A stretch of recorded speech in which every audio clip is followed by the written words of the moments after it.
Nilikuwa msichana wa kawaida tu, niliamini katika upendo wa kweli.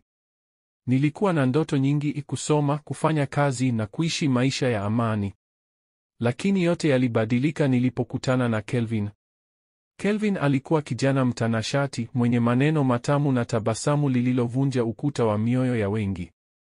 Alikuja katika maisha yangu kama jibu la maombi yangu ya muda mrefu. Tuliishi kama katika ndoto. Tulituma jumbe kila siku, tuliongea usiku kucha, na kila aliponigusa kwa mikono yake ya joto, niliamini huyu ndiye. Sikujua nyuma ya tabasamu lake kulikuwa na giza. Sikujua kila neno lake lilikuwa sumu yenye harufu ya maua. Miezi mitatu tu ndani ya mahusiano yetu, nilijikuta katikati ya sakata kubwa. Kelvin alitoweka, simu yake haikupatikana na aliniachia mzigo mkubwa, mimba, na kilicho kibaya zaidi, kutajwa kama mshirika wa uhalifu wa benki. Niliitwa kituo cha polisi, nikahojiwa. Unamfahamu huyu kijana? Waliniuliza huku wakiweka picha ya Kelvin mbele yangu. Nilitaka kulia, lakini nilijizuia. Nilijua machozi yangu hayatasaidia. Nilikuwa nimependa kwa moyo wote, lakini sasa mapenzi yamenitia hatiani. Nilikaa chumba cha mahojiano kwa zaidi ya saa 2. Walitaka maelezo ambayo hata mimi mwenyewe sikuwa nayo. Kelvin alikuwa wapi? Kwa nini alitumia jina langu kufungua akaunti ya benki? Kwa nini aliwahi kuomba kitambulisho changu kwa kisingizio cha kujiunga na biashara mpya ya mtandao? Mimi nilikuwa tu msichana wa kawaida niliyetaka kupendwa na kudhaminiwa. Lakini sasa nilionekana kama mhalifu, kama mshirika wa njama kubwa. Waliniachilia kwa dhamana. Lakini kila nilipotembea mtaani, macho ya watu yalinichoma kama sindano.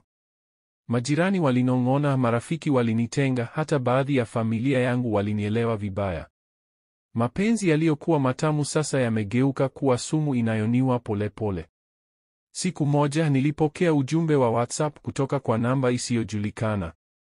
Ulikuwa ujumbe wa sauti: pole kwa yote yanayokukuta, lakini tulikosea njia. Usinichukie, nilikupenda kweli, ila walinilazimisha. Sauti hiyo ilikuwa ni ya Kelvin. Nilishika kifua changu kwa nguvu, moyo wangu ulianza kudunda kwa kasi. Nilitaka kupiga kelele. Kelvin alikuwa hai. Alikuwa bado mahali fulani. Lakini ujumbe huo ulichukua sekunde 15 tu. Kisha namba ikatoweka. Je, alikuwa ametekwa? Alijificha? Au ni mpango wao wote na sasa ananikomoa kwa maumivu? Mimi nilibaki na maswali. Polisi walipojaribu kufuatilia ujumbe huo, waligundua umetumwa kwa kutumia kutoka nchi jirani. Nikagundua kitu kimoja. Huu haukuwa tu mchezo wa mapenzi. Huu ulikuwa ni mtego wa maisha. Na mimi sasa ni mateka. Nilijua kwamba kama sitachukua hatua, maisha yangu yatabaki gizani milele. Niliamua kumfuata Kelvin, au angalau kujua ukweli kuhusu mahali alipo. Siku iliyofuata nilienda kwa rafiki yangu mmoja wa zamani, Derek, ambaye alikuwa fundi wa kompyuta na alishawahi kusaidia watu kutrace namba. Aliposikia kilichonitokea, alikaa kimya kwa dakika kadhaa, kisha akasema, mimi si polisi, lakini kuna kitu naweza jaribu. Nipe namba ile na muda ujumbe ulitumwa. Nikamkabidhi simu yangu. Alikaa nayo kwa saa moja. Kisha akaniambia kitu kilichonifanya nitetemeke: ujumbe umetumwa kutoka eneo la Kagera, mpakani mwa Tanzania na Uganda. Na kwa bahati, simu hiyo iliwahi kuunganishwa na wifi ya guest house moja inayoitwa Tumaini Lodge. Nilishika kichwa. Kelvin alikuwa Kagera. Alifanya nini huko? Nani alikuwa naye? Kwa moyo mzito niliamua kufanya jambo la hatari: kusafiri hadi Kagera mwenyewe. Nilifunga begi langu dogo, nikachukua pesa kidogo niliyokuwa nayo, na kwa siri nikachukua basi la usiku. Sikuwaambia wazazi wala marafiki. Nilihitaji ukweli, hata kama ukweli huo ungeumiza. Nilipofika Kagera, nilishuka na kupiga hatua hadi guest house ile Tumaini Lodge. Pale nilikuta mlinzi mmoja mzee. Nilimpa jina la Kelvin, lakini hakulijua. Lakini aliponiona vizuri, alishtuka kidogo. Wewe umewahi kuja hapa wiki 2 zilizopita na huyo kijana mnayefanana sana. Nilitokwa na jasho baridi. Sikuwahi kufika hapo kabla. Je, Kelvin alitumia jina langu? Au kuna mtu mwingine anafanana nami? Nini kinaendelea? Niliposikia maneno ya mzee yule, miguu yangu ilianza kunitetemeka. Nilijaribu kufikiri inawezekanaje mtu anifananaye aje hapa akiwa na Kelvin? Au alikuwa Kelvin mwenyewe aliyekuja akitumia jina langu? Niliomba kuangalia kitabu cha wageni wa loje ile. Nilivyoangalia tarehe ya wiki 2 zilizopita, moyo wangu uliruka. Jina lililosajiliwa pale lilikuwa Diana Kelvin. Diana ni jina langu, lakini Kelvin ni jina lake. Tulitumia jina hilo siku moja kama utani. Nilimwambia tukifunga ndoa nitatumia hilo, Diana Kelvin. Je, aliandikisha jina hilo kwa makusudi? Nilijisikia kama dunia inanizunguka. Mlinzi aliongeza kusema yule msichana alikuwa na kijana mmoja wa Kimasai. Walikaa usiku mmoja tu, kisha wakaondoka asubuhi. Msichana alikuwa mwepesi kuongea, kijana alikuwa mkimya. Sikujua kama ni mimi niliyefuatwa au kuna mtu aliyekuwa ananifuata kwa makusudi. Nilihisi kuna mtu anatumia sura yangu, jina langu, na sasa ananiweka katika hatari kubwa zaidi. Wakati narudi gesti nyingine kujiweka, niliingia WhatsApp. Kulikuwa na ujumbe mwingine mpya tena kutoka namba ya ajabu: usiendelee kuchunguza Diana, utaumia.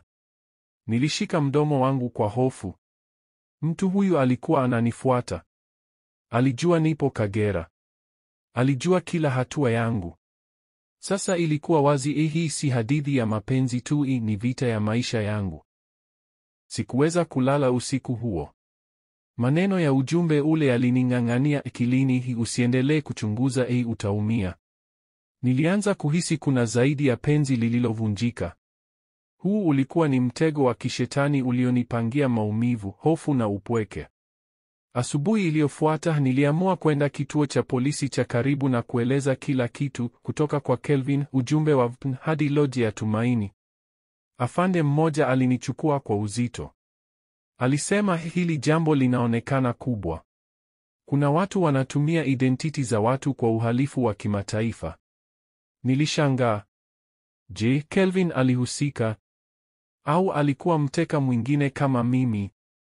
Muda huo huo nilipokuwa na afande huyo, simu yangu ililia.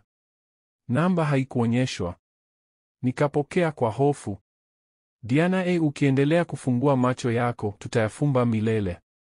Ilisikika sauti nzito ya mwanaume asiyejulikana. Simu ikakatika. Afande aliniambia nisitoke kituoni mpaka uchunguzi uanze rasmi. Lakini ndani yangu nilijua maisha yangu hayakuwa salama tena. Nilikaa pembeni, nikaitazama picha ya Kelvin niliyokuwa nimeihifadhi kwa muda mrefu. Macho yangu yakaanguka kwenye maandishi niliyokuwa nimeandika zamani: Kelvin, nakupenda hadi mwisho wa pumzi yangu. Lakini sasa mapenzi haya yamenitia hatiani. Je, ni kweli Kelvin alinisaliti? Au kuna mtu aliyemtumia kuniharibu? Je, nitafanikiwa kulinda jina langu? Au nitapotea kwenye giza la njama hii milele? Usikose kufuatilia sehemu ya pili ya Mapenzi Yamenitia Hatiani. Hii inakuja hivi karibuni. Usisahau kukomenti na kusubscribe ili kupata mwendelezo unaofuata. Je, Kelvin atajificha milele na asionekane? Sote hatujui. Kaa mkao wa kula.